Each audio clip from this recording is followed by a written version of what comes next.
If you want your video to get clicked and you want to get views on YouTube, you've got to create a custom thumbnail. So how do you do that? In this video, I'm going to teach you how you can create a custom thumbnail for your YouTube video.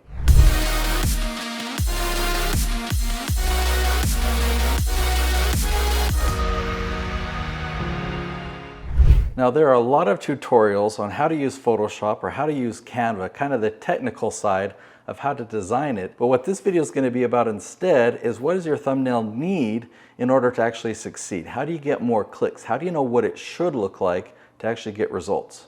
So just to give you an intro, let me introduce you to Jason Schroeder, and you're looking at 9 different thumbnail ideas for one episode. So this isn't 9 different videos, but we actually created 9 different thumbnail ideas so that we could narrow it down to the best one. Does that seem like a lot of work? Does it seem like overkill? So thumbnails have become quite competitive, and if you want to get the highest click-through rate, it's worth taking the extra step. So let me take a step back. We'll go one step at a time here. Now, the tool that you use, it doesn't really matter. Photoshop is expensive. It's a great tool. That's what my team uses, but you can use Canva, canva.com, and it's free, and they have YouTube thumbnail templates that you can search for and find. That's a good place to start. Now, the goal is not for your thumbnail to be beautiful.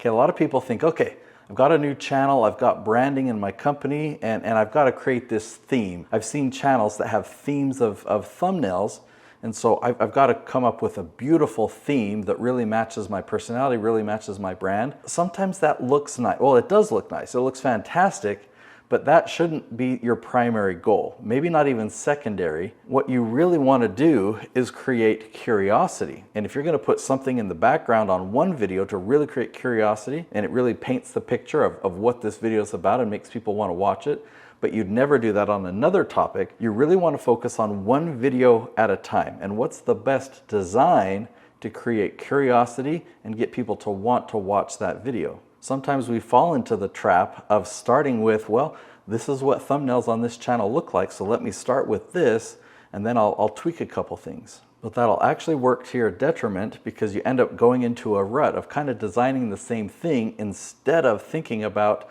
that individual video and what's going to create that curiosity. Now, if you've watched other videos on my channel, you know what the leaf strategy is, right? I tell you how to pick the title of your video. So you've got the title, and then you've got your thumbnail, and one mistake you'll commonly see on YouTube is people will take the title of their video and put that same text on their thumbnail. Don't do that. Don't do that, especially if you follow my leaf strategy, because the leaf titles aren't always the most sensational. Most of the time, these leaf titles, these specific questions, aren't magazine headline titles. So what you can do is you can take a title that's really strategic, but not quite as exciting, and you can put all of that excitement into the thumbnail. So if the video title is "How to Buy an Airbnb Property with No Money Down," then on the thumbnail, you might put "Realtors Never Tell You This," right? It's completely different text, but it really creates curiosity about the topic. On YouTube, you always see the thumbnail and the title together. You're always going to have both. Now, we've entered the age of AI, or at least we're stepping into it, right? And so we want to use tools to come up with ideas of what that thumbnail might look like. But I don't want you to discount your own creativity, because your first guess, your initial guess of what could I put on the thumbnail that will really create excitement and curiosity about this video, you're going to come up with some great initial ideas of what would do that. Now, the good news is YouTube will tell you if your idea was good or not. And YouTube will tell you, is your click-through rate high, or is that click-through rate low? And there's actually software out there. TubeBuddy is one of them. I don't use TubeBuddy for their keyword tool, just to make that clear, but I do use TubeBuddy for their A/B split testing tool. Okay, so here's a screenshot of TubeBuddy doing the A/B split test. Now, this is a friend of mine, Paul Jenkins. You notice that these two thumbnails are identical with one color change, right? The words behind the text are either red or they're blue. And you can look up here at the stats. The click-through rate on the top one is 6.6. But just changing that to blue, it put the click-through rate to 8.3. Now, that's not a default rule across the board that blue outperforms red. That's just in this scenario, and that's not something that you would have predicted or been able to guess. So you come up with an idea, you give it your best guess, and you put it out there, and you let YouTube tell you what is the click-through rate of this thumbnail, and you can change that, and you can tweak, and you can test. And sometimes your test will be lower, but sometimes your test will be higher. So here's an example with Chad Littlefield. The thumbnail on top where he has the text, "Not what you think," that one got 4% click-through rate. And so we thought, maybe we can come up with something that's a little bit better. Okay, so we changed the text.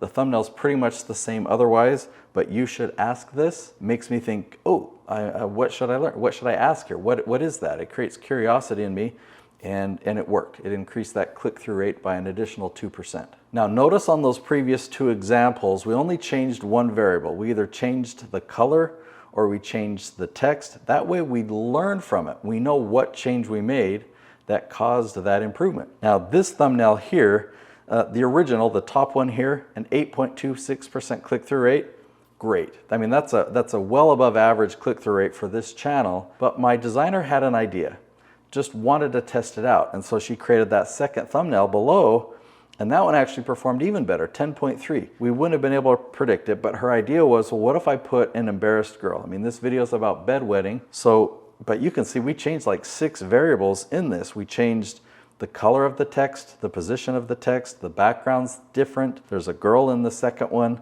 Paul's photo is different. His logo's in a different place. So when you change so many variables like that, what is it? What's the one variable that made the big difference? Well, we don't know. If you change multiple variables, then you can't learn from it. We were very excited though, because we got a click-through rate above 10%.